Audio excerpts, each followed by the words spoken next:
Bonjour, bonjour. Mes chers frères et sœurs, je bénis le Seigneur pour vous-même et nous sommes jeudi.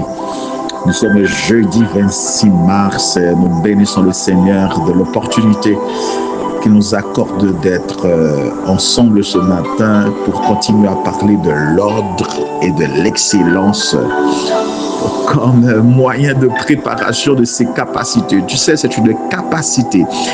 D'exceller, cultiver l'excellence, c'est une capacité. C'est une préparation que tu fais au niveau de tes capacités pour attirer le flot de Dieu, le miracle de Dieu. Oh Père, je te bénis pour ce jeudi. Merci pour l'enseignement de ce matin. Merci pour ce que tu vas nous apprendre. Oh, que ça coule comme une huile fraîche ce matin.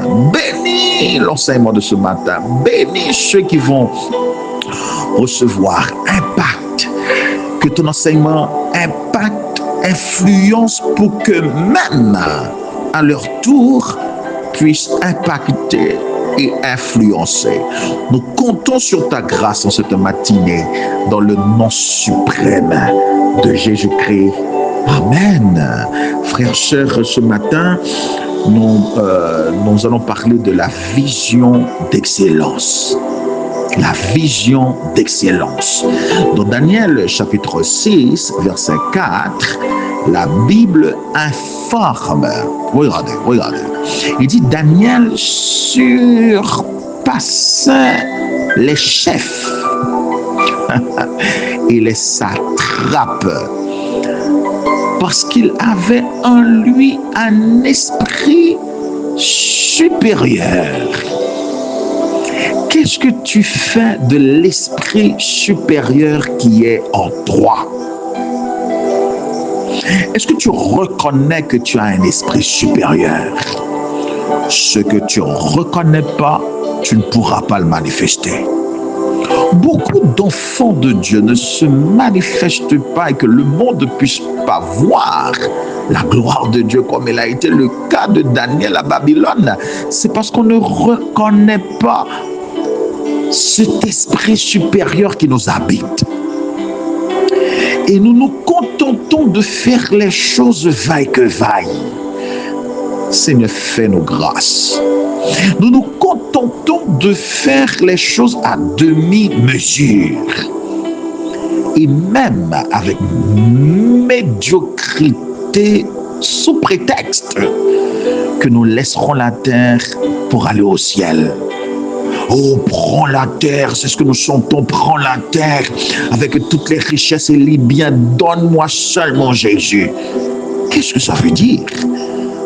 Écoute, les richesses de Dieu et la terre appartiennent à ton Père. Tu peux demander à ton Père de donner ces richesses à des étrangers. Là, c'est banaliser l'héritage. Et peut-être que ce qui nous arrive, c'est par ignorance. Nous ne comprenons pas ce que nous transportons. Nous ne comprenons pas notre but sur la terre. Et voilà pourquoi nous banalisons certaines choses. La Bible dit, au cœur du monde païen, de ceux-là qui connaissaient même pas Dieu, la vision d'excellence de Daniel s'imposait, et la Bible dit, et le roi pensait l'établir sur tout son royaume. Mais il était enfant de Dieu, il était fils d'Abraham. En terre étrangère, Dieu a élevé Daniel par l'esprit supérieur qu'il habitait, jusqu'à ce que le roi pensait à l'établir. Réfléchis à cet épisode. Réfléchis. Qu'est-ce que tu fais de l'esprit qui est en toi? Quelle est ta vision dans ce que tu fais? La vision d'excellence se concentre dans l'accomplissement de nos tâches avec intégrité, diligence et passion. Voilà pourquoi nous ne démontrons pas l'excellence dans ce monde. Et Christ a dit, il faut pratiquer, il faut que le monde voie tes œuvres et qu'il glorifie Dieu. Quand Christ dit qu'on voit tes œuvres pour qu'on puisse glorifier Dieu, penses-tu qu'on pourra glorifier Dieu dans la médiocrité? On va glorifier Dieu dans ce qui est merveille. Les enfants de Dieu doivent penser à la manière du maître qui voit en toi un créateur de choses excellentes qui porteront ces choses-là, qui porteront les païens, oh mon Dieu, à glorifier le Dieu qui est en toi. Oh Saint-Esprit, merci. Christ n'a pas dit que tes prières porteront le monde à glorifier Dieu. Ta manière d'adorer portera le monde à adorer Dieu. Mais non, il a dit c'est tes fruits, la qualité de tes fruits. Voilà ce qui portera le monde à glorifier Dieu. Et nous nous contentons, nous disons que Dieu nous a créés pour l'adorer. Mais où est-ce qu'on a lu ça? Et qui fait que nous ne dégageons pas de passion, de diligence. Les enfants de Dieu sont paresseux, ils font pas montre de qualité parce que dans leur tête, ils ont été créés pour adorer Dieu. Mon frère, ma soeur, ton Dieu n'a pas un problème d'adoration. La Bible dit, il a des myriades d'anges qui l'adorent. C'est pas son problème. Il est clairement dit dans la Bible, tu as été créé, regarde, dans Genèse chapitre 2, la Bible dit, tu as été créé pour dominer. Il a dit, tu as été créé à l'image de Dieu. Notre Dieu est un Dieu de bonnes choses. Notre Dieu est un Dieu d'excellence, de qualité. La Bible dit, à chaque œuvre créée par Dieu, il prend un recul pour dire, c'est bon, voilà l'image que nous transportons. Voilà l'image de ce Dieu que nous transportons. De créer des choses qui porteront à glorifier ton Créateur. Ton Créateur est un Créateur d'excellence. Il fait de toi également un être créatif et excellent. Ne prenez pas, frères et sœurs, ce alibi, ce prétexte vain pour dire que tu as été créé pour adorer, j'adore, et c'est tout, on va au ciel. La Bible dit dans Éphésiens chapitre 3, tu as été créé en Christ, pas pour adorer mon frère, mais pour pratiquer de bonnes œuvres. L'adoration n'est pas une finalité. L'adoration est une vie. Mais la pratique de bonnes œuvres, c'est une finalité. C'est la raison pour laquelle tu as été créé. Tu n'as pas été créé pour adorer. C'est une vie. C'est pas un but à atteindre. Et je dirais même, tu comprendras le sens, le vrai sens de l'adoration quand tu découvriras réellement ta raison d'être, ta mission. Et c'est ce qui te portera à glorifier Dieu par reconnaissance de ce qu'il a fait de toi. Oh, comme prolongement de son œuvre créatrice qui devrait être faite avec excellence et qualité. Pour cela, comment tu te vois? Daniel se voyait comme un être qui transporte un esprit d'excellence. Ce que tu fais, Dieu s'attend que tu reflètes un esprit supérieur qui implique de viser. Écoute, dans nos églises, dans ce que nous faisons, ça doit viser la qualité, la vérité, dans chaque action. L'excellence ne se limite pas à une simple performance. C'est une démarche continue d'amélioration plutôt qu'un simple résultat final. Tu dois continuer par t'améliorer. Voilà ce que j'appelle la vision d'excellence. La vision d'excellence, c'est de ne jamais se contenter, c'est de toujours viser le mieux. Dites avec moi le mieux. Oh Jésus. Alléluia. Une vision d'excellence, c'est le fait d'aligner ses projets sur la volonté de Dieu, sachant que la volonté de Dieu, c'est la qualité, les bonnes choses. Christ a dit, voilà la volonté de Dieu. Christ a dit, la volonté de Dieu, c'est que vous portiez des fruits, de beaux fruits, et que le monde puisse glorifier Dieu. Voilà la volonté de Dieu. Une vision d'excellence est une vision qui calque ses actions à la volonté d'excellence de Dieu dans chaque tâche. C'est une démarche qui vise à glorifier, honorer, adorer le Créateur par ce qu'on fait de qualité.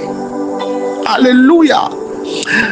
Oh, tu honores Dieu, tu adores Dieu, tu glorifies Dieu quand ce que tu fais porte le monde à glorifier Dieu, à reconnaître comme le roi Nebuchadnezzar que tu transportes un esprit supérieur et que tu mérites d'être établi. Les enfants de Dieu ne s'établissent pas à l'heure actuelle. C'est parce que nous n'atteignons pas, nous ne reconnaissons pas cet esprit d'excellence en nous-mêmes que nous devons manifester. Dans Romains chapitre 3, verset 23, Paul dit que tout ce que nous faisons devrait avoir pour but. La motivation de tout ce que nous faisons, c'est de plaire à Dieu. Pensez-vous, chers frères, quand vous regardez la nature, pensez-vous que Dieu se plaît dans votre culte de médiocrité, dans les chants que vous chantez avec médiocrité, dans vos enseignements avec médiocrité, dans le travail que vous faites pour ton patron avec médiocrité? Tu penses que tu adores Dieu? Tu penses que Dieu prend plaisir? Regarde ce que dit Paul dans Colossiens 3, verset 23. Tout ce que tu fais, fais-le de bon cœur, comme pour le Seigneur, et non pour des hommes. En d'autres termes, tu dois le faire avec excellence et qualité. Amen. Salomon ajoute dans Proverbes chapitre 22, verset 29, Salomon dit, la finalité de l'excellence, quand il a dit, si tu vois un homme habile dans son ouvrage, la conséquence, c'est qu'il atteindra la grandeur, c'est qu'on l'établira, comme le cas de Daniel. On établit pas celui qui est médiocre, mais celui qui vise l'excellence. Ma prière pour vous ce matin, c'est que dans tout ce que vous ferez, vous penserez à l'esprit d'excellence qui est en toi, à l'esprit supérieur qui est en toi, pour glorifier Dieu de la qualité de ce que tu fais dans le marché, dans ton travail, à l'église. Paul dit que tout ce que tu fasses, tu le fais de bon cœur, non pour les hommes, mais pour plaire à Dieu. Est-ce que réellement tu plais à Dieu dans ta vie? Regarde ta vie. Est-ce que ceux qui t'entourent glorifient Dieu pour la qualité de ta vie? Seigneur Jésus, ma question pour toi, que signifie réellement l'excellence pour toi? Est-ce que c'est simplement une richesse ou une réussite financière ou une reconnaissance sociale, c'est-à-dire que les autres reconnaîtront la grandeur de Dieu dans ta vie et qu'il glorifiera ton Dieu? Réfléchis. Pourquoi tu cherches l'excellence? Est-ce que c'est pour surpasser les autres ou pour accomplir la mission pour laquelle tu étais venu sur terre? Question. Est-ce que tu vises l'excellence lorsque personne ne te regarde? Comme il a été le cas de Picasso qui peignait le cathédrale, un petit coin caché. Et son élève lui avait demandé, maître, mais personne ne verrait. Pourquoi tu t'affaires? Pourquoi tu es obligé de te donner un si grand mal? C'est le perfectionnisme, maître. Et le maître Picasso a répondu, si personne ne le verrait, l'œil de Dieu le verra. Est-ce que ce que tu fais, tu penses que Dieu qui te regarde prend plaisir? Le devoir que tu as fait ce matin, quelle habitude tu identifies que tu dois cesser aujourd'hui, qui n'avait pas glorifié Dieu, qui n'avait pas fait montre d'esprit supérieur, et que tu dois remplacer par une action qui t'aidera non seulement à progresser, mais qui fera en sorte que les autres glorifient Dieu pour ton existence. Deuxième chose que je te demanderai de faire, je te demanderai de réfléchir sur comment tu pourrais mieux servir, faire mieux pour devenir une référence. Je pèse mon mot, pour devenir une référence dans ton domaine. Écoute.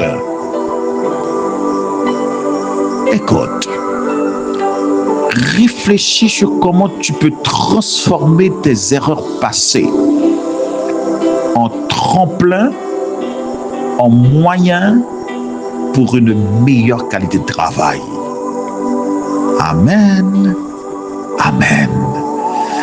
Maintenant, lève la main droite et répète après moi.